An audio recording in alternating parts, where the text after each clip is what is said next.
I thought today was a good work day. I thought we had a spirited practice. Saw some emotional moments where we got to continue to grow with some young players. But I like the fire. I like the intensity. Make sure that we, as your emotions rise, make sure maintaining control of reaction and response, but competitive with both sides of the ball.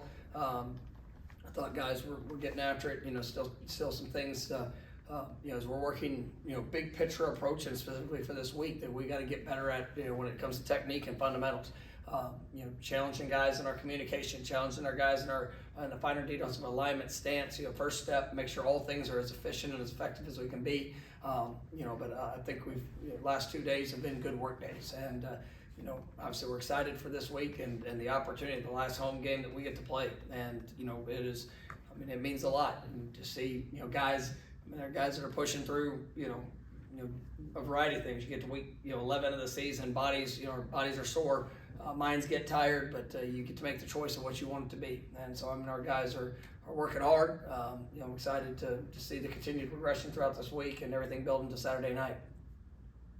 How do you balance for the guys for the players that are going to be walking for senior day, balance, they're going to have family there, and there's just a lot going on. So last home game with also focusing. There's plenty of things out there. I want them to take that part of it in. I want them to understand that this, their career here at Florida State, when they're playing in their last game, enjoy the opportunity. And you've got a lot of people that have invested in you with your family members and all the support. The things that you've done throughout this journey. It is great for them to be celebrated, because they deserve to be celebrated, and that all the things building up to before the game just prepares you to go out there and to play your best game. And so there are some potential distractions that are there, but just like last week was an emotional game, this week's going to be an emotional game for those guys. And what you do with those emotions, kind of talking about practice, it's like you can have it all, and we want it. We want emotion. We want intensity. We want purpose of everything that these guys do. But you got to be able to maintain poise, discipline, details, execution. That's got to show up. And but these guys have had a great journey, and they've done some remarkable things in the stadium. And if this is their last game, I want it to go. I want it to go better than it's ever gone. And that's the challenge we have this week. Coach, the situation on Wednesday, you guys kicked 2 field goals in the red zone against Miami on Saturday. What's going to be the key to turning those into touchdowns later on in the year? Yeah, obviously we've got to do a better job when we're in the red zone. Converting touchdowns. That's something that's big. We had opportunities. I thought we had a few shots in those situations. Whether it's a block here, an opportunity to finish a play or location of all things. And so it's everybody's got a role and part in that. I'm continuing to make sure that I'm in the offensive staff myself, but we're all putting guys in the best position to go out there and regardless of what we face or see, that we can execute and be able to maximize each of those drives. But I was proud of our guys, being able to ensure points, and that goes back to make sure we're owning the ball when we're down there. Ryan's done a great job, and every point matters, but there's sometimes we're going to be aggressive, like the week prior, and we went for it in the 4th down situation, but unfortunately didn't get it. And we've got to go out there and we got to make sure that when we're in that area of the field that we're playing our best. And we got good work of that again today, and I think our guys are they understand it. Now it's time to go do it. Coach, how do you handle guys that haven't exhausted their eligibility on senior day, or do you just keep senior day just for senior? No, there's some guys that it's so different, for these couple of years with COVID, and guys that have eligibility. And last year, Tatum, he was a part of senior day and had the opportunity to be able to come back, and grateful for that. And so it's that we'll have some guys that will participate in senior day that some of them that I do expect to be back. And so it's just we'll see how it all plays out. And but if you get a chance to celebrate somebody's career journey, what they've done, you know, they're graduating, have your opportunities, you know, it's all part of it. Ira? You talked about Jarrian and how positive he's been in this program this year. Speaking to him a little bit, he talked about how when he first got here, what a culture shock it was for him and how difficult it was early on. Like how, you talked about how far he's come, but I guess back then, like how did you guys break through with that?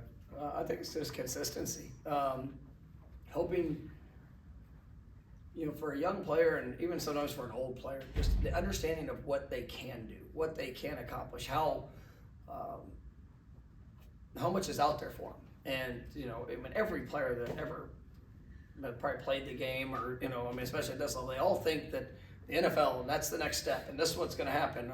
But the steps necessary to do that, I mean, when everybody desires something, I mean, it's going to come down to the finest of details. It's going to come down to the willingness to work, you know, and you know, Jarrian's always been he's been a worker, you know, that there were sometimes that, you know, he would allow certain things to distract him when it came to the finer details of it at the beginning of the journey. And, you know, as he's seen and he's had good moments and as he's seen and had some bad moments, you know, the way that he responded to that, the way that he, you know, continued to pour into the chance that he had and obviously this career that he's created. I mean, I'm proud of that progression as much as anything else, because now he's the one that's saying, he's telling the younger guys, I mean, yes, this is hard. It's challenging. You might not understand it right now. Just watch the consistency of it, and that's the responsibility we have as coaches too.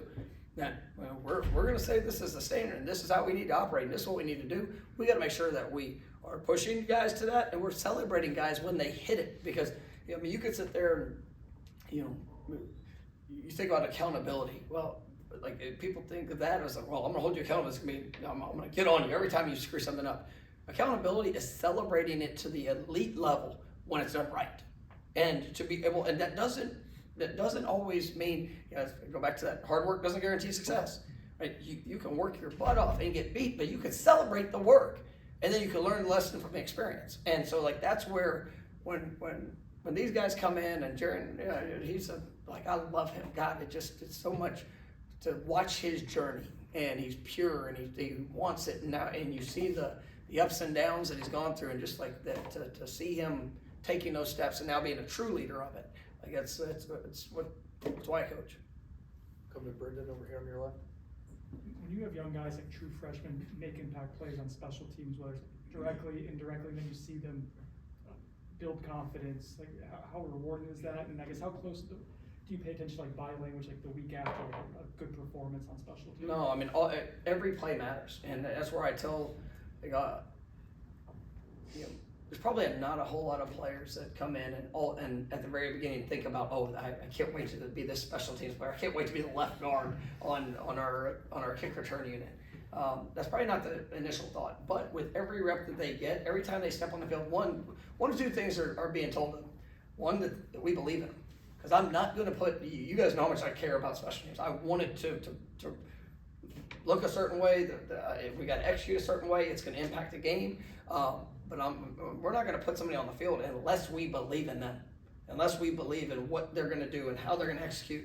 And so when you get an opportunity to get out there and to have a chance to make a play, you know, that's your opportunity. And what you do with it and how you execute and the way that you can, you know, control your mind and you know, all facets of that, like you build confidence through that. And does that carry over to offensive defense? Absolutely. And we've got, you know, Blake Nicholson's been remarkable this year. I mean, Justin Cryer, you know, somebody that's done a really good job. Donnie Hybert, like it's like I'm just telling you, that guy's going to be a lot of fun to watch for these next few years. And you know, he came into this program as a walk-on, and you know, probably not a whole lot of people were talking about, you know, celebrating him. Go watch his special teams play. That guy's an absolute stud, and you know, he's made a great impact. You know, Conrad, you know, so Conrad's doing stuff on your defense as well. But you sit there and you go through it, and whatever the journey is, I mean, that sometimes is a start for players, and they carry that positive performance. I know I talked about Dre the other day, and they take that positive performance and now continue to pour into every other area of what you do. And I think it is a real positive effect. Feel good? Thanks, coach. I appreciate it. I get a little